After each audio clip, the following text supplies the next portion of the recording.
Halo guys, Assalamualaikum warahmatullahi wabarakatuh. Kembali lagi bersama saya, Bobby Herian. Kali ini saya ingin mengomentari sebuah video dari Syafiq Hasyim yang berjudul Minoritas Sunda Wiwitan Minta Tolong Siapa. Kita langsung tonton videonya, habis itu akan kita komentari.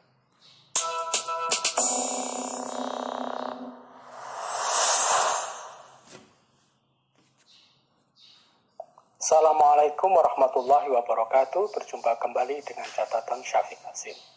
Satu peristiwa lagi menimpa kaum minoritas kita, kaum Sunda Wiwitan, akibat hegemoni kaum mayoritas yang berlebihan. Mungkin bagi kita yang sehari-hari tinggal di ibu kota dan kota besar lainnya, jarang mendengar dan membaca berita yang berkaitan tentang kelompok Sunda Wiwitan ini. Sunda Wiwitan adalah kelompok masyarakat adat yang memiliki keyakinan dan praktik keagamaan lokal yang berpusat di daerah Cigugur, Kuningan, Jawa Barat. Keyakinan atau agama Sunda Wiwitan ini sudah mengakar bahkan semenjak sebelum Islam datang ke wilayah. Ini mengenai kajian sejarah ya, perlu diketahui oleh kita, juga Pak Syafiq Hasyim. Ada beberapa kajian yang menyebutkan Islam itu sudah lama datang ke Indonesia, ya. Sudah sejak zaman kekhalifahan, zaman para khalifah lagi malah, ya. Para khalifah mengembangkan Islam seluruh dunia, guys, termasuk Indonesia. Itu ada beberapa catatan prasasti dan bukti-bukti sejarahnya gitu. Jadi ya, dan kalau misalnya Anda yakin kalau Islam datang setelah adat ini, yaitu silakan. Tapi sepanjang saya ketahui dan itu memang ada fakta sejarahnya mengatakan Islam sudah datang sejak zaman kekhalifahan. Islam itu disebarkan ke seluruh dunia gitu guys. Jadi kalau ada pelajaran sejarah mengatakan Islam disebarkan oleh pedagang Arab, ya itu benar, tapi itu bukan awal mulanya gitu. Awal mulanya adalah sejak zaman kekhalifahan. Islam sudah disebarkan ke seluruh dunia karena ini adalah dakwah, adalah agama rahmat, harus disebarkan sesegera mungkin. Dan itu sudah dilakukan oleh para sahabat, guys. Sunda. Menurut para pengikutnya, Sunda Wiwitan adalah agama. Meskipun kalangan mayoritas, terutama kalangan Islam, menganggap bahwa Sunda Wiwitan itu masih belum bisa. Sebenarnya gini, masalah agama, kita tahu agama yang diakui Indonesia tuh hanya ada 5, ya, yaitu agama Islam, lalu Katolik, Protestan, Hindu dan Buddha gitu. Serta aliran kepercayaan. Jadi sisanya itu adalah ada yang kepercayaan. Jadi aliran kepercayaan itu adalah kepercayaan kepada Tuhan Yang Maha Esa, Sunda Wiwitan itu maksudnya bukan agama, tapi aliran kepercayaan. Jadi Syafiq Hasyim harus belajar tentang ini gitu. Ini bukan hanya anggapan umat Islam saja sebagai mayoritas, tapi kesepakatan bersama, guys. Ya, ini bersama, bukan hanya umat Islam yang nggak mendefinisikan ini sebagai agama, tapi dari anggapan dari kesepakatan orang-orang rakyat Indonesia sendiri, guys. Didefinisikan sebagai agama, tapi masih merupakan keyakinan. Apakah mereka itu beragama atau berkeyakinan? Yang jelas secara konstitusional, negara mengakui eksistensi secara penuh. Ya, eksistensinya sebagai warga negara plus warga negara yang punya adat. Tapi sekali lagi nggak ingin bisa digolongkan sebagai agama, tapi aliran kepercayaan. Mereka sebagai warga negara. Bahkan negara menjamin hak mereka untuk melaksanakan keyakinan yang mereka yakini. Sebagai masyarakat adat yang secara historis sudah ada semenjak negara ini. Ya ini makanya rancunya ya. Jadi mereka harus clear dulu ini agama apa keyakinan. Karena kalau agama nggak diakui di negeri ini, keyakinan yang diakui. Jadi kalau mereka menyebut ini agama, ya mereka nggak bakal diakui. Kecuali mereka menyebut ini adalah adat baru, gitu loh guys. Belum ada Sunda Wiwitan berhasil mempertahankan diri sampai kini. Kali ini saya tidak hendak mengupas sejarah Sunda Wiwitan. Saya hanya ingin menyatakan keprihatinan yang mendalam atas nasib mereka sebagai kelompok keyakinan atau kelompok keagamaan yang sangat kecil dan terus-menerus mendapat tekanan dari kelompok masyarakat dan juga di sana negara absen. mungkin karena keberadaan mereka yang sangat kecil.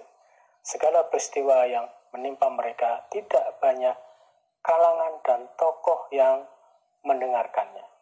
Meskipun mereka sangat kecil, namun mereka adalah tetap warga negara Indonesia yang hak-hak sebagai warga negaranya tidak berbeda dengan mereka yang menjadi anggota kelompok mayoritas. Sebagai kelompok keyakinan atau kelompok agama yang sangat kecil atau tiny minority, Sunda Wiwitan kerap mengalami persekusi dan kesulitan untuk mendapatkan hak-hak kewarganegaraan mereka, terutama hak-hak untuk melaksanakan keyakinan dan Kan udah dibilang agama di Indonesia cuma 5 gitu. Ini mereka ini harus katakan ini adalah adat gitu. Ya kan? Baru mereka punya hak untuk menjalankan itu. Tapi kalau mereka melaksanakan apa ya, kalau dikatakan agama, ini nggak diakui, bagaimana coba? Kalau nggak diakui, bagaimana solusinya? Gitu loh maksudnya. Makanya nggak bisa dikatakan agama, tapi aliran kepercayaan. agama mereka. Beberapa hari lalu, kelompok ini mengalami hambatan untuk membangun pemakaman atau paseban atau pesarehan masyarakat adat Karuhun Orang atau Akur di situs Curug Gong di Cisantana, Cigugur, Kuningan. Pembangunan pemakaman ini menurut mereka akan diperuntukkan bagi pemimpin spiritual mereka, Pangeran Jatikusuma. Oleh pemerintah setempat atas tekanan kelompok mayoritas, pembangunan di atas diberhentikan. Bahkan ada pengerahan massa untuk menghentikan pembangunan tersebut karena menurut kelompok mayoritas mereka Sunda Wiwitan tidak memiliki IMB. Namun soal IMB ini bukanlah sebab musabab yang hakiki bagi penghalangan pembangunan di atas.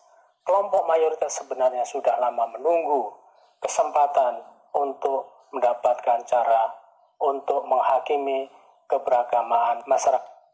Yang namanya membangun kan memang harus pakai IMB guys ya. Jadi jangan sampai gerakan IMB jadi merembet ke hal lain gitu.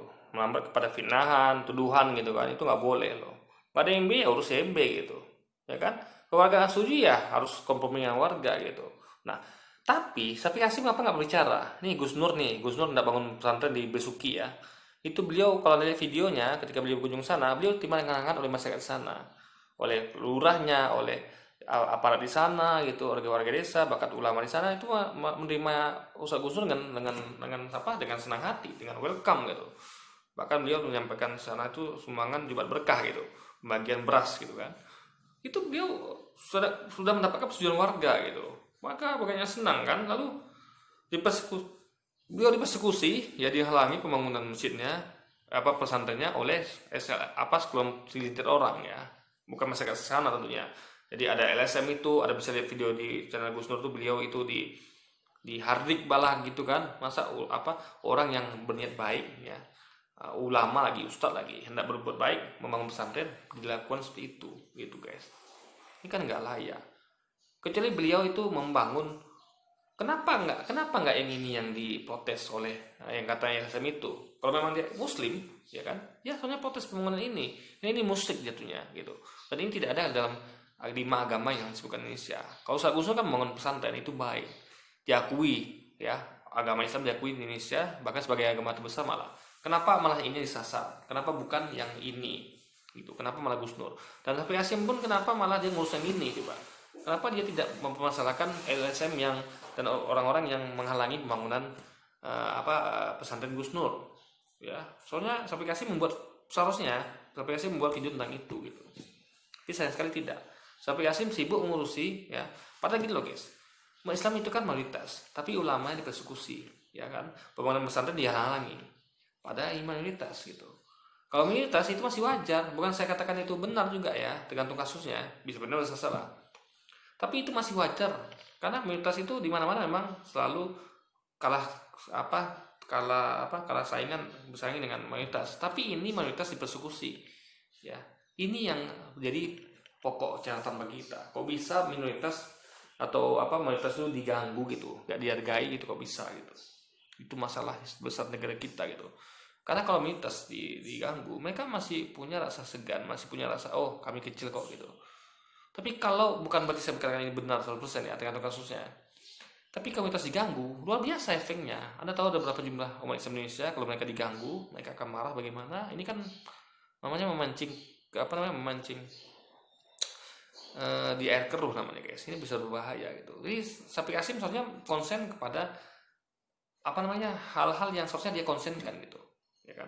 Dia kan Muslim, soalnya dia lebih konsen kepada pembela ulama-ulama dan pembangunan pesantren daripada dia ngurusin pembangunan ini guys, pembangunan tempat yang apa namanya, simbol kesirikan gitu, yang haram dalam agama Islam, yaitu syirik ya, yang dilakukan oleh orang-orang musyrik guys. Adat Sunda Wiwitan. Dengan menggunakan cara pandang agama mereka, masyarakat sekitar lokasi pembangunan menganggap bahwa makam atau pesarehan di atas akan dijadikan sebagai tempat pemujaan atau beribadah bagi kelompok Sunda Wiwitan, dan itu bertentangan dengan keyakinan mayoritas. Jika mengalami Bukan cuman keyakinan mayoritas, pasti berbeda dengan keyakinan semuanya guys ya. Itu yang dilakukan oleh kaum Sunda Wiwitan ini pasti bertentangan dengan agama Katolik juga, Protestan juga, Hindu, Buddha juga, karena ini pasti tidak ada dalam keyakinan mereka gitu. Ini bukan hanya jangan tuduh hanya mayoritas ya, pada semua agama juga itu nggak cocok tentunya ya. Itu yang perlu dipahami. Bahkan di agama Kristen sendiri ya, dahulu bagaimana di Nabi Ibrahim itu ya, Abraham, di kitab mereka itu bagaimana dia mengacukan berhala-berhala guys ya. Jadi itu adalah perjanjian lama ya, bagaimana praktik-praktik sirikan itu diberantas oleh para nabi-nabi yang ada di perjanjian lama gitu guys. Jadi ini bertentangan dengan semua agama dan tidak diakui pula sebagai agama di Indonesia, hanya aliran kepercayaan gitu loh. tekanan seperti ini, kemana kelompok Sunda Wiwitan ini minta perlindungan? Padahal mereka membangun di atas tanah mereka sendiri, bukan di atas tanah milik umum atau milik negara. Soal IMB, mereka juga berusaha taat kepada aturan. Gini guys ya, tanah memang tanah sendiri, tapi kan dia punya tetangga, punya lingkungan gitu. Ya, itu masalah di situ. Misal gini, Anda bangun ginilah, Anda bangun, saya pernah pengalaman beberapa kali ya, sering itu. Saya kasih contoh satu aja, ada orang mau, ini bukan ngomong tentang ibadah guys. Ada suatu tempat yang membangun situ tempat rental PS gitu kan. Di sebelahnya lingkungannya itu adalah ibu-ibu asrama polisi.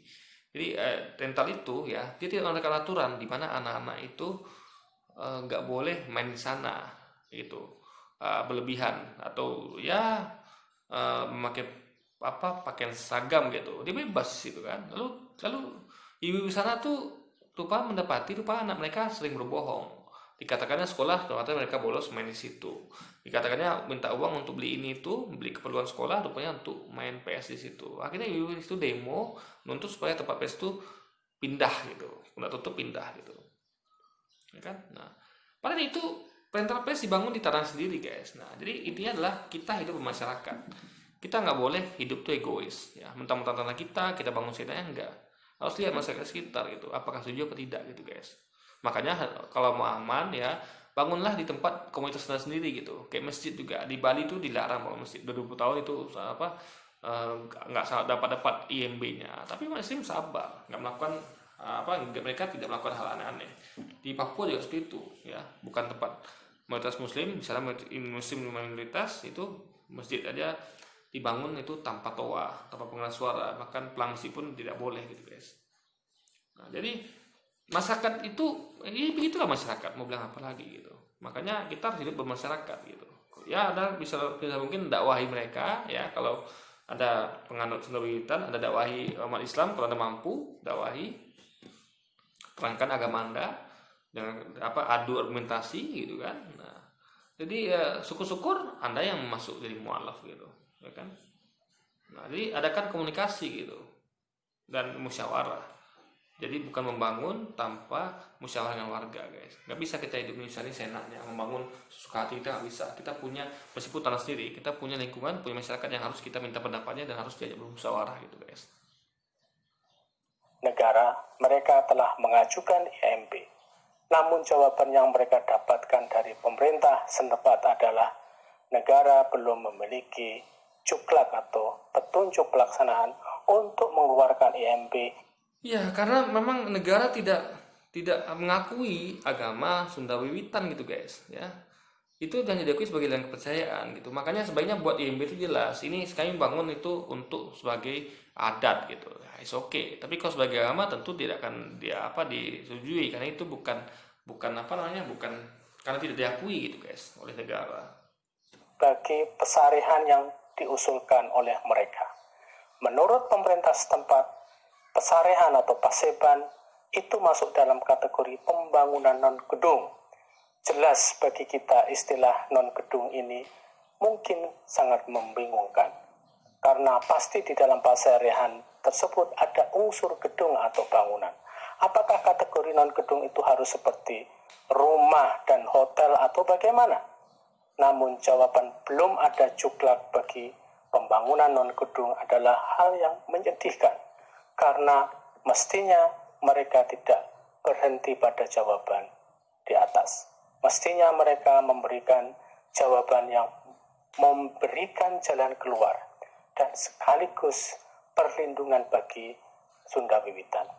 Karena mereka pemerintah berhenti pada jawaban ini, maka itu membuka peluang bagi kelompok mayoritas yang memang sudah lama menunggu akan jawaban yang seperti itu.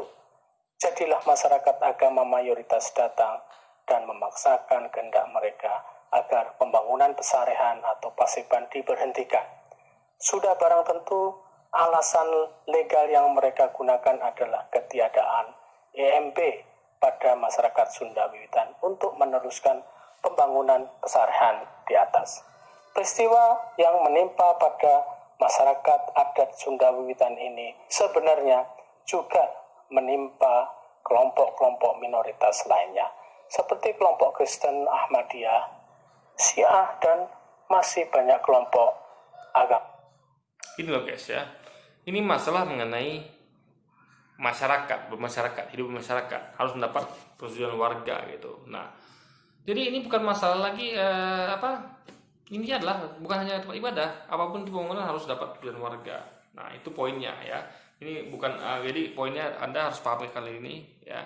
Nah, saya ini sampai sini kan seorang muslim gitu. Kenapa dia ngurusan hal seperti ini gitu? Ya kan? Padahal ini adalah kesepakatan warga. Ya. Tergantung warga dong, warga yang tinggal situ kan, meskipun tanah mereka, tapi warga kan mereka tinggal bersama masyarakat, mereka nggak tinggal di hutan guys. Nah, tapi soal-soal menyangkut umat Islam, kenapa sampai sini diam? Yang menimpa Gus Dur kemarin, lalu persekusi ulama lainnya gitu, bahkan kemarin baru pembakaran bendera foto baliho Rizik Syihab, kenapa dia diam gitu? Dia malah membela orang-orang non Muslim gitu, yang memang mereka tuh seharusnya menurut saya ya. Dalam hal ini mereka tidak perlu dibela karena memang masyarakatnya nggak setuju mau bilang apa, masa kita bela mereka sementara masyarakat tidak setuju gitu, bagaimana ceritanya coba ya kan. Jadi intinya adalah kalau masyarakat setuju ya, lalu ada segelintir orang baru kita bela, kayak Gus Nur ini ya, masyarakat sana setuju semua, lurahnya setuju, ulama setuju, tapi dihalangi oleh beberapa orang segelintir termasuk seorang satu LSM itu guys, hanya segelintir orang. Nah, itu baru kita dukung gitu, karena mayoritas itu setuju, hanya mayoritas kelompok kecil saja yang tidak setuju. Tapi kalau ini kan mayoritas itu memang nggak setuju guys gitu. Jadi logikanya adalah kita harus menempatkan kepentingan orang banyak di atas kepentingan sekelompok orang. Sama kayak kasus ini kan sekelompok orang nih, orang banyaknya adalah masyarakat muslim di sana ya kan. Sama kayak Gus Nur ya, yang mayoritas adalah SSM nya, mayoritas sana lah Gus Nur bersama dengan umat dengan masyarakat di sana guys. Jadi kita harus mendahulukan kepentingan orang banyak dibanding kepentingan sekelompok orang atau segelintir orang guys. Lokal lainnya. Sudah berulang-ulang peristiwa ini terjadi, namun pihak negara sampai sekarang belum memberikan jaminan atas hak dasar mereka. Sampai pada era Presiden Jokowi pun permasalahan kelompok minoritas seperti yang dialami oleh Sunda Wiwitan, Ahmadiyah, Syiah, dan lain sebagainya tetap belum. Ini kan jelas nggak diakui di Indonesia guys ya. Sunda Wiwitan, Ahmadiyah, Syiah, bahkan dalam agama Islam itu semua sesat gitu kan. Itu satu kesalahan. Kalau yang ngomong ini orang Sunda Wiwitan oke. yang ngomongin orang Ahmadiyah oke, yang ngomongin orang Syiah oke, tapi ini diucapkan oleh seorang Muslim gitu, yang bernama Syafiq Qasim gitu. Jadi saya heran melihat dia membela kesesatan gitu guys ya. Dia sebagai Muslim yang baik, yang harus taat pada ajaran agamanya, dia tahu kalau ini salah ya. Ajaran Sunda Wiwitan Ahmadiyah itu adalah sesat dan salah, bertentangan dengan ajaran Islam gitu. Nah, minimal kalau dia misalnya melihat itu, minimal dia nggak suka, dia diam gitu. Ini sampai dia rela sampai dia rela untuk membela mereka. Ini ada apa coba, ya kan? Ini bertentangan dengan kepercayaan dia sebagai seorang Muslim yang baik dan taat pada agamanya, guys. Mendapatkan respon yang serius, terutama jika wilayah-wilayah yang jauh dari pusat perhatian orang-orang kota dan pejabat negara. Respon yang serius yang saya maksudkan adalah dengan respon itu, kelompok minoritas mendapatkan hak penuh untuk melaksanakan keyakinan mereka sebagai warga negara Indonesia. Mereka tidak mendapatkan persekusi lagi dari masyarakat lain sesama warga negara karena mereka melaksanakan keyakinan dan agama. Beda loh guys, melaksanakan keyakinan dan agama dengan membangun itu beda ya. Contoh, saya Muslim, ya kan? Saya bisa sholat di rumah, bisa sholat di mana saja, bisa melakukan ibadah Islam di mana saja gitu. Sebagai umat Kristen juga bisa melakukan ibadah di mana saja gitu kan. Umat Hindu, Buddha juga seperti itu. Nah, masa pembangunan ibadah itu kan harus karena membangun ceritanya, itu harus mendapatkan persetujuan warga gitu. Jadi dengan warga melarang pembangunan tempat itu bukan berarti warga melarang mereka melaksanakan keinginan agama mereka, karena mereka bisa melakukan itu di banyak tempat gitu guys, nggak mesti di situ gitu, nggak mesti membangun sesuatu gitu guys. Itu logika harus kita pakai ya, membedakan antara membangun tempat ibadah dengan melaksanakan ibadah, itu beda sekali. Anak bisa melaksanakan ibadah di mana saja, nggak mesti di masjid, nggak mesti di gereja, di vihara, di pura, nggak mesti itu, tapi silakan di mana saja. Nah, untuk pembangunan tempat ibadah ya, itu harus dapat persetujuan warga gitu. Apapun agama Anda, mau Muslim pun seperti itu, Islam pun begitu. Ketika penolakan warga mayoritas, ya kita tahan dulu, kita rayu mereka, kita dakwahi mereka, bukan dengan memaksakan dan bukan dengan dengan menuduh yang macam-macam, bukan dengan mengatakan ya, intinya adalah yang Anda bela itu seharusnya kalau Anda Muslim, harusnya Anda berpegang pada ajaran agama Anda. Jangan membela orang-orang sesat gitu. Karena itu bertentangan dengan ajaran agama Anda. Kalau Anda misalnya merasa ada sedikit keganjilan, ya sudah Anda diam. Ya kan? Diam, karena kalau Anda membela, Anda berarti membela yang salah gitu, guys. Kan? Mereka. Kenapa semua ini bisa saja dan masih terjadi? Apakah sebagai warga negara Indonesia mereka memiliki hak yang berbeda dengan warga negara yang mayoritas sehingga mereka pantas diperlakukan seperti ya seperti saya katakan tadi ya, mereka tentu haknya berbeda karena mereka agama diakui cuma 5 di Indonesia. Agama itu nggak diakui gitu, itu hanya yang kepercayaan, jadi terus beda statusnya. Jadi ada yang statusnya agama, ada yang kepercayaan. Jadi nggak bisa disamakan. Jadi kalau menyamakan sesuatu yang beda, ini yang di sini masalahnya, guys. Yang terjadi pada Sunda Wiwitan. Karena peristiwa ini sering dan selalu akan terjadi, maka apa sebetulnya penyebabnya? Sebagai catatan, ada beberapa hal yang ingin saya kemukakan di sini. Pertama, kerukunan antar umat beragama yang selama ini digembar-gemborkan ternyata masih belum. Ya, karena faktanya Sunda Wiwitan bukan agama, ya, nggak diakui. Jadi dari awal video Syafiq Qasim ini udah salah, guys. Dia yang salahnya di mana? Pertama, dia seorang Muslim, yang soalnya dia pegang pada agamanya dan nggak boleh dia membela yang salah. Haram dia membela yang salah, yang sesat, nggak boleh. Meskipun dia misalnya ada kecuali kalau mereka dizolimi. Misalnya mereka dilarang ibadah gitu, mereka dipukuli, disiksa, tapi kan mereka hanya dilarang untuk membangun tempat ibadah gitu guys. Mereka masih bisa beribadah di mana saja, mereka tetap bisa beribadah berkeyakinan di mana saja gitu. Nah, ini kesalahan dari awal dari Syafiq Qasim. Kedua, dia nggak bisa membedakan mana yang agama, mana yang kepercayaan, sehingga dia menyamaratakan semuanya gitu. Bisa diterima oleh seluruh warga negara Indonesia, terutama oleh kelompok mayoritas. Kedua, masalah minoritas ini merupakan masalah yang tidak seksi. Karena itu mereka tidak memiliki nilai politik yang tinggi. Dengan kata lain, kelompok minoritas ini tidak memiliki makna elektoral. Bahkan bagi para politisi dan mungkin para pejabat negara, keberadaan minoritas mungkin dianggap sebagai masalah, bukan sebagai aset bangsa. Ini faktanya yang terjadi negeri ini malah menimpa minoritas gitu. 212 itu minoritas, apalagi ulama-ulama kita itu, ulama yang mewakili minoritas itu malah jadi malah itu menimpa mayoritas malah guys. Jadi negeri ini bukan sebenarnya bukan nggak tepat ketika dikatakan Habib Qasim, justru menimpa terhadap mayoritas gitu. Nah itu nggak pernah disinggung oleh Habib Qasim gitu, ya kan? Jadi gini guys, di sini kita lihat betapa Habib Qasim ini telah keluar dari pemahaman sebagai seorang muslim gitu. Daripada sesama muslim dipersekusi ya, dilakukan hal-hal yang seperti itu, bahkan Rizik dikucilkan sebagai imam besar umat Islam Indonesia, itu beliau diam saja gitu. Ya apa yang menimpa, soalnya yang menimpa saudara beliau sebagai seorang muslim itu kan yang menimpa itu kan merupakan saudara mereka sama-sama beragama, saudara dia yang beragama muslim, itu dia tidak bersuara atas hal itu. Tapi orang-orang yang sesat, yang soalnya dia diakui sebagai sesat, yang soalnya tidak perlu dia bela. Maka saya heran pemahaman sampai ke sini seperti apa gitu. Yang soalnya dia bela, tidak dia bela, yang soalnya tidak dia bela guys. Ini adalah kegagalan dalam pikir seorang Habib Qasim.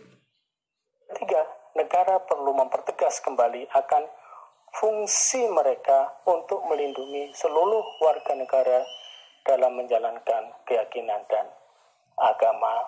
Ya, negara sudah melindungi dengan cara membiarkan mereka melakukan ibadah dan cara mereka. Perkara membangun, ingat guys, perkara membangun rumah ibadah itu tergantung masyarakat setempat. Pemerintah nggak bisa ikut campur. Karena kalau pemerintah ikut campur, berarti pemerintah melawan kehendak rakyat mayoritas gitu. Maka pemerintah itu intinya adalah kalau ibadah dilarang, oke. Misalnya ada nih orang Sulawesi lagi ibadah dilarang, itu oke. Ya itu negara boleh ikut campur karena itu menyangkut masalah keyakinan ibadah dia. Tapi kalau malah tempat ibadah itu kan bangunan fisik yang itu butuh persetujuan warga gitu, dan mereka tetap bisa beribadah di mana saja. Kalau mereka itu agama, faktanya itu bukan agama, termasuk agama yang diakui Indonesia, tapi hanya berupa aliran kepercayaan. Oke guys, jadi mungkin sekian dulu video kita kali ini, sampai jumpa lagi di video-video selanjutnya. Wassalamualaikum warahmatullahi wabarakatuh.